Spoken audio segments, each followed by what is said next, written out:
Hello students, class 12 conditional probability को समझते हैं दो एग्जांपल्स के द्वारा। मान लीजिए हमारे पास में 52 ताश के पत्तों का एक पैक है, पैक ऑफ 52 कार्ड्स, और हमें एक कार्ड उसमें से निकालना है। अब बताइए what is the probability of being diamond. Diamond होने की प्रोबेबिलिटी क्या हो सकती है। 52 पत्तों में 13 डायमंड होते हैं, तो प्रोबेबिलिटी हो जाएगी 13/52 मीन्स 1/4। अब मान लीजिए हमको पहले से एक कंडीशन दे दी जाती है, बता दिया जाता है कि कार्ड जो ड्रॉ किया गया है वो रेड कार्ड है। अब ये बताइए कि जो रेड कार्ड है वो डायमंड ही होगा। अब हमें मालूम है कि टोटल 26 रेड कार्ड होते हैं 52 में से, तो 26 रेड कार्ड में से हमें एक डायमंड आना चाहिए। तो 13 डायमंड होते हैं, 26 रेड कार्ड में 13 रेड डायमंड्स होते हैं, तो इसकी प्रोबेबिलिटी अब बन जाती है 1/2। तो इस तरीके से ये चेंज इन द प्रोबेबिलिटी, यही कंडीशनल प्रोबेबिलिटी है। या हमको ये पता नहीं था, कोई कंडीशन नहीं दी गई थी, हमने डायरेक्ट आंसर निकाला 1/4। यहाँ कंडीशन दे दी है कि जो कार्ड निकला है वो रेड है, और रेड कार्ड निकलने के बाद हमें बताना है कि प्रोबेबिलिटी क्या हो सकती है कि वो डायमंड होगा। तो यहाँ पर ये कंडीशन बनने के बाद इसका आंसर जो है वो चेंज हो जाता है, बन जाता है 1/2। इसे ही कहते हैं कंडीशनल प्रोबेबिलिटी। दूसरा एग्जाम्पल देखते हैं। मान लीजिए दो कॉइन हमने टॉस किए, सैंपल स्पेस में या तो दोनों पर हेड आएगा या दोनों पर टेल आएगा। पहले कॉइन पर हेड दूसरे पर टेल, या पहले कॉइन पर टेल और दूसरे पर हेड। अब मान लीजिए ए जो है इवेंट दैट 2 टेल और 2 हेड टर्न अप। अब इसमें ये इवेंट में या तो 2 हेड होने चाहिए या 2 टेल।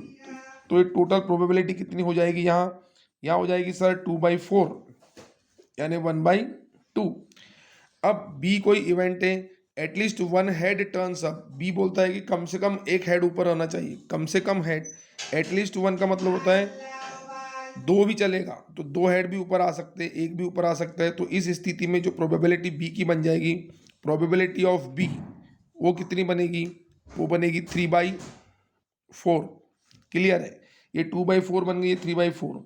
अब इन दोनों में जो कॉमन है वो है एक 1/4। कॉमन प्रोबेबिलिटी जो है ए इंटरसेक्शन बी वो है केवल 1/4।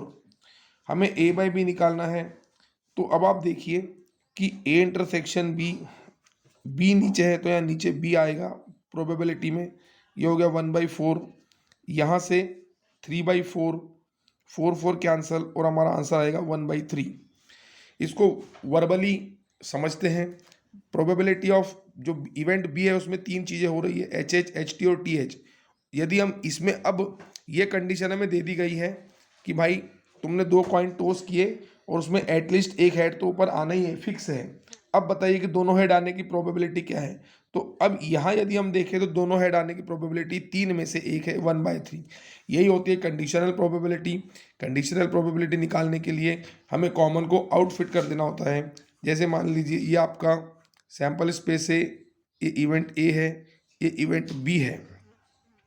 इवेंट ए की प्रोबेबिलिटी हमारे पास में जो आ रही है वो है 1/2, और ये कॉमन पोर्शन है। ये common portion A intersection B होगा, ये ए है, ये बी है। जब हमको probability of A by B निकालना है, ए बाय बी का मतलब ये होता है कि बी की प्रोबेबिलिटी ऑलरेडी गिवन है, अब ए की निकालो। तो ऊपर तो हमेशा ए इंटरसेक्शन बी आएगा, लेकिन जो नीचे दिया हुआ है उसकी प्रोबेबिलिटी नीचे आएगी।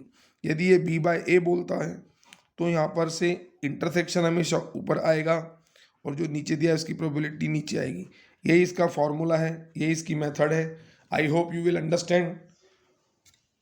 कोई भी क्यूरीज के लिए कमेंट बॉक्स में कमेंट कीजिए, ज़्यादा से ज़्यादा इस वीडियो को लाइक और शेयर कीजिए। Thank you.